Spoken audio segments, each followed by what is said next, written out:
fazer uma pergunta. O que é saúde e o que é doença para você? Para muitos, a palavra saúde e a palavra doença pode soar em tons muito diferentes, a partir da sua história de vida, das suas memórias, do que você viu, do que você escutou ao longo da sua vida. E eu estou aqui hoje para trazer para vocês a minha perspectiva, a minha visão como naturóloga, como profissional da saúde, sobre o que é saúde e o que é doença. Saúde não é só ausência de doenças, e a Organização Mundial da Saúde já reconhece essa ideia. Saúde é você estar em harmonia, em equilíbrio com o seu corpo físico, com as suas emoções, os seus pensamentos, com a sua vida pessoal, os seus relacionamentos, o seu trabalho, os teus sonhos, os teus desejos, o teu propósito de vida. Para um naturólogo, não basta que você esteja bem fisicamente apenas, se você está em conflito em outras áreas da sua vida. Eu recebo muitos interagentes com diversos sintomas, como enxaqueca, taquicardia, baixa libido, excesso ou falta de fome. E essas pessoas, maior parte delas, chegam para mim e já fizeram todos os exames. Sangue, urina, fezes, raio-x.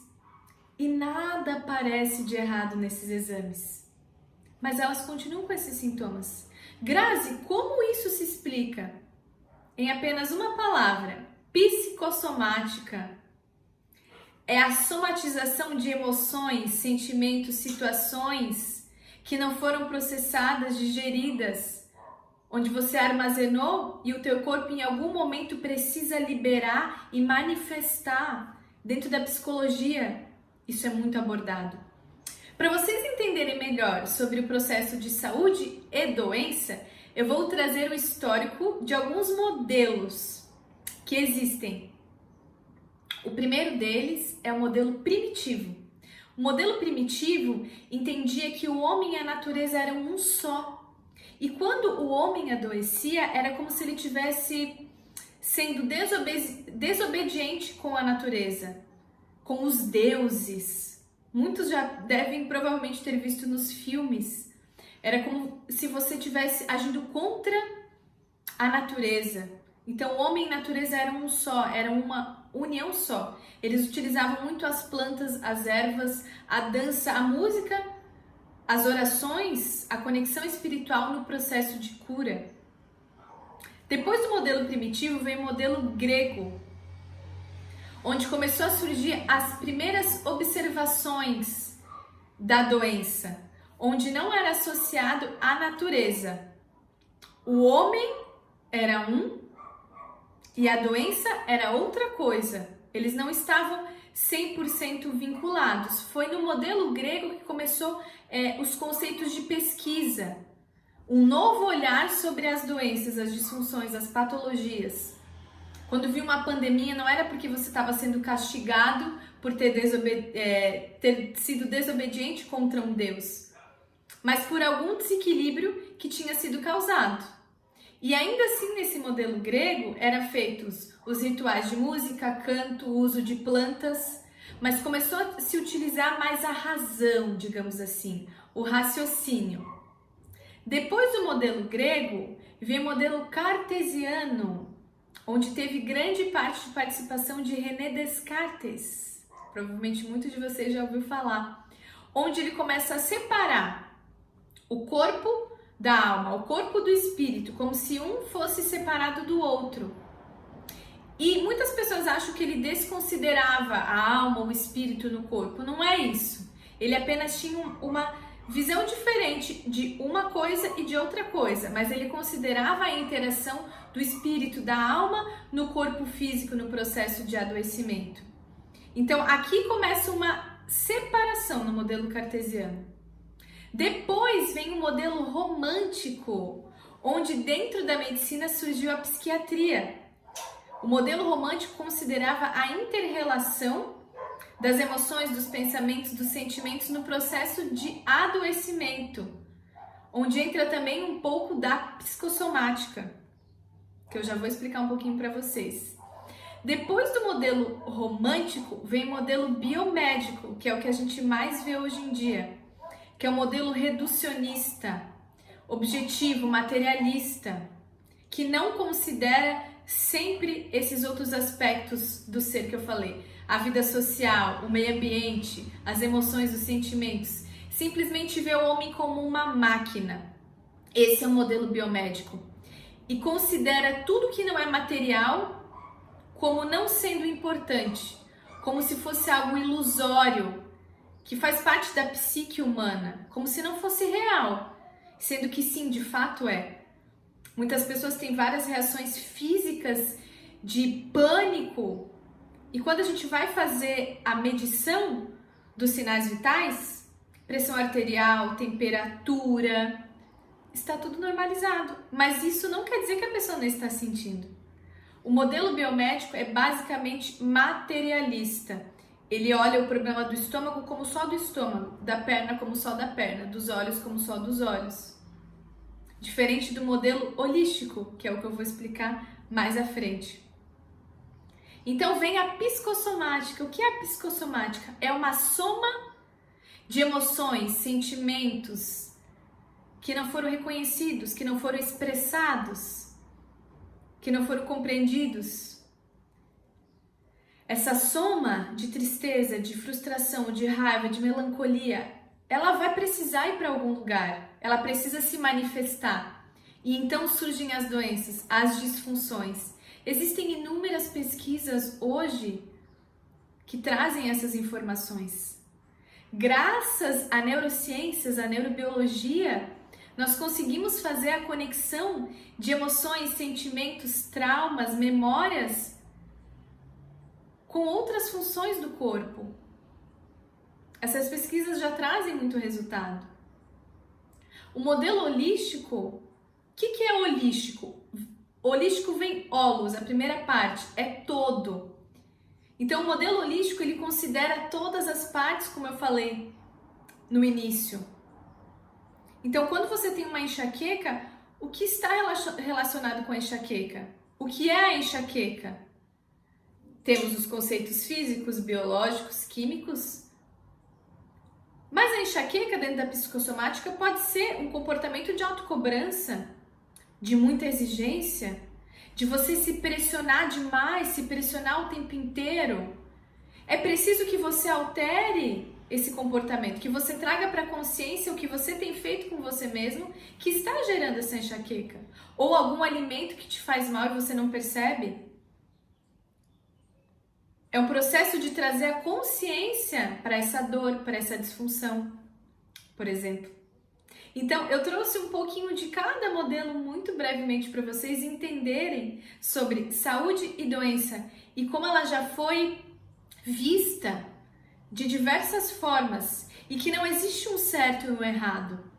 Mas hoje, com tanta tecnologia, tanta ciência, tanta pesquisa, a partir de tantos dados, eu, dentro dos meus estudos da física quântica, das neurociências, da biologia molecular e da consciência, entendo que a tecnologia aumenta, a indústria aumenta, mas as pessoas só adoecem cada vez mais. Porque o modelo biomédico tomou conta da maior parte dos países. Só que ele não está explicando o porquê das doenças. Ele explica como. Como acontece? Neurônio tal, enzima tal, deficiência, excesso. Esse é o como. Mas o porquê, eles não sabem explicar. E você trabalhar a consciência é trabalhar na causa, na raiz. O que está causando esse desconforto?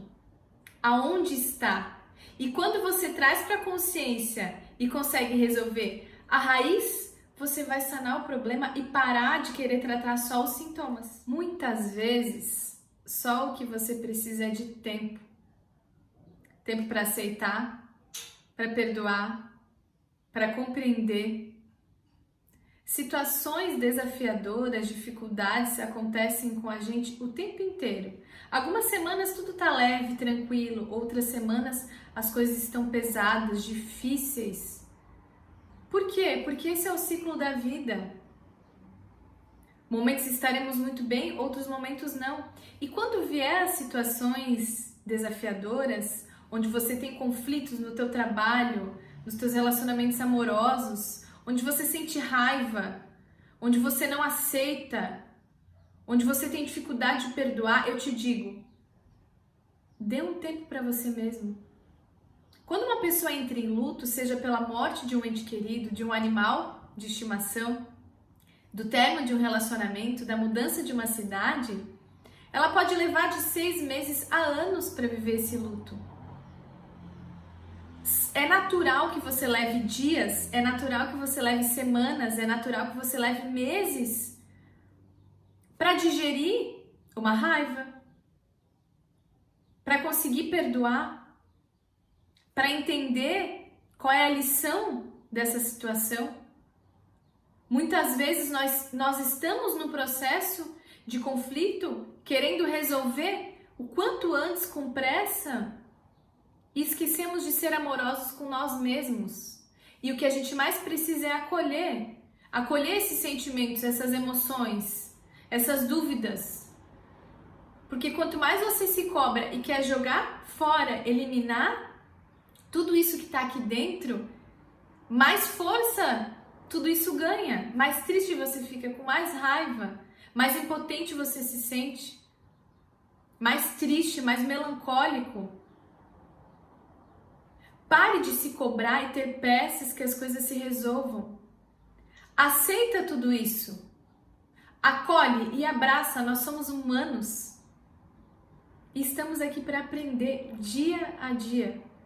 Tenha mais paciência com você e dê tempo ao tempo, porque as coisas vão se resolver com amorosidade e paciência. Nesse livro, a autora é uma grande pesquisadora, traz exemplos de vários tipos de doenças, disfunções, patologias. E ela fala, por exemplo, sobre as doenças cardiovasculares. São pessoas que têm um perfil de pressa, são competitivas, são tanto quanto agressivas. Toda doença, toda patologia, todo problema que é causado e aparece no nosso corpo físico, ele tem muitas esferas por trás disso. Os pensamentos que você tem, como você se sente, como você se comporta, como você lida com as situações de estresse, com os desafios, com as pessoas ao teu redor, e você olhar só para o sintoma e só para a doença, isso pode resolver por um instante. Mas depois vão surgir outros tantos problemas. É importante que a gente comece a trabalhar na nossa consciência e entender a causa, e estar disposto a resolver a causa. E parar de tomar medicação para não sentir dor, para não sentir desconforto, todos os dias. A medicação é importante? Sim. Ela é válida? Sim. Mas se você depende dela todos os dias para que você possa viver, para que você possa acordar, para que você possa dormir, para que você possa trabalhar, tem algo de errado. O nosso corpo é extremamente inteligente, é um laboratório perfeito, conectado com todo o universo. Então, pergunte a você mesmo, eu estou disposto a me curar?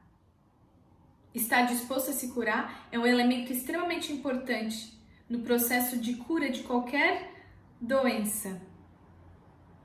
No próximo vídeo eu vou contar um pouquinho sobre a história do Arthur. O Arthur que desenvolveu problemas cardiovasculares. Então vocês vão entender um pouquinho mais sobre tudo isso que eu contei nesse vídeo.